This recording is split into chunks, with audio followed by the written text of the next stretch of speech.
दिखाने के लिए आया कि जिस प्रकार से महलों में या महलों की छत पर ऊंट नहीं मिला करते, ठीक इसी प्रकार से जो आप सवा मंच फूलों की सेज पर सो रहे हो, इस फूलों की सेज पर सोने से परमात्मा नहीं होता। परमात्मा को पाने के लिए थोड़ा मेहनत करनी पड़ेगी, परमात्मा के प्रति अपना भाव बनाना पड़ेगा, कुछ त्याग करना पड़ेगा। इसलिए जो है महापुरुष ने कहा, कोटि बंगला कार देख तू क्यों इतना इतराता है, कोटि बंगला कार देख तू क्यों इतना इतराता है, बीबी और बच्चों में फूले नहीं समाता है, बीबी और बच्चों के बीच में फूला नहीं समाता है।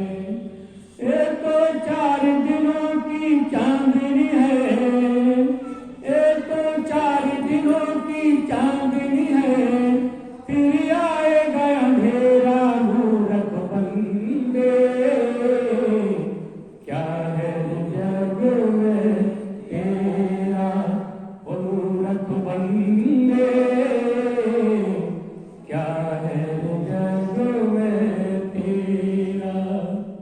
बड़े सुंदर ढंग से महापुरुषों ने हम जैसे अज्ञानी जीवों को समझाने का प्रयास किया कि आप जिन कोटि बंगला को देखकर बड़े खुश बड़े प्रसन्न, अभी हमें बड़े को देख करके आ रहे हैं, नाम नहीं लेंगे उनका क्योंकि यूट्यूब चैनल चल रहा है।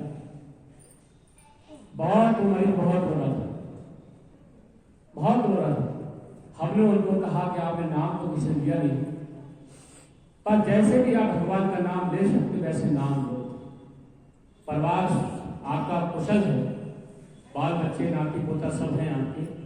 अब आप ये समय ऐसा है कि भगवान की याद करो, जैसे भी आप राम राम करो, जैसे भी कर सको आप करो, पर आज से आंसू नहीं रुके, क्योंकि सारे जीवन हमने जो किया है,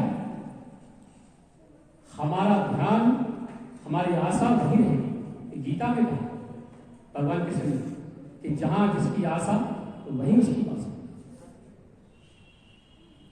हमारे पिताजी ने शरीर छोड़ा था, बहुत सीधे व्यक्ति थे, उन्हें नाम भी आते थे, महाराज जी नाम भी थे, पर जितने शरीर छोड़ करके गए, मैं घर नहीं था, मेरी पत्नी को बुला करके सारी बात समझाई और उसके बाद बोले अब मत बोलना मुझसे, और बैठे बैठे आंख मीची और वो कहते रहे पिताजी, पर वो नहीं बोले चले।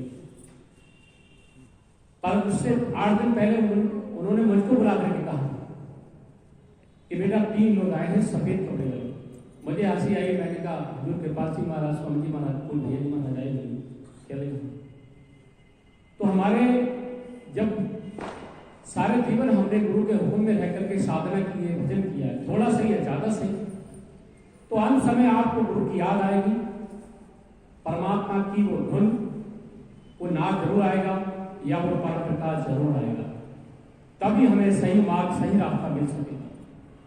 स्वामी जी महाराज कहते हैं कि किसी को ये बात तो पता नहीं कि हमने इतने बुरे कर्म किए या इतने अच्छे कर्म किए, हम नरकों में जाएंगे या स्वर्ग में जाएंगे। पर जो जानकार लोग हैं उन्हें पता है कि व्यक्ति नरक में जाएगा या स्वर्ग में जाएगा। ये बात मैंने कई बार सत्संग के माध्यम से बताई है।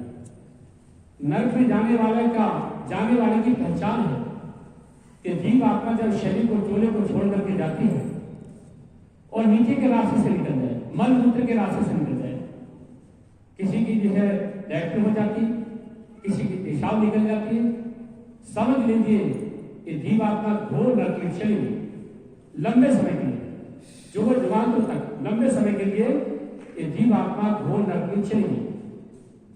जैसा कर्म किया था उस हिसाब से जीव आत्मा निकल गई। और इसके अलावा ऊपर के स्थानों में मुंह के द्वारा, कान के द्वारा, आंख के द्वारा जब जीव आत्मा निकलती है तो उसके लिए जो है फिर कुछ सही रास्ते मिल जाते, अच्छे रास्ते मिल जाते, सही दिशा सही जगह मिल जाती है। पर महापुरुष कहते हैं हमारे और आपके लिए ये मनुष्य शरीर नहीं मिला कि आप 9 द्वारों से होकर के निकलो, हमें तो 10वें द्वार से निकलना, तभी हमें शत्रु मिलेगा, तभी हमें शत्रु का मार्ग घर मिलेगा, तभी मोक्ष की प्राप्ति होती है।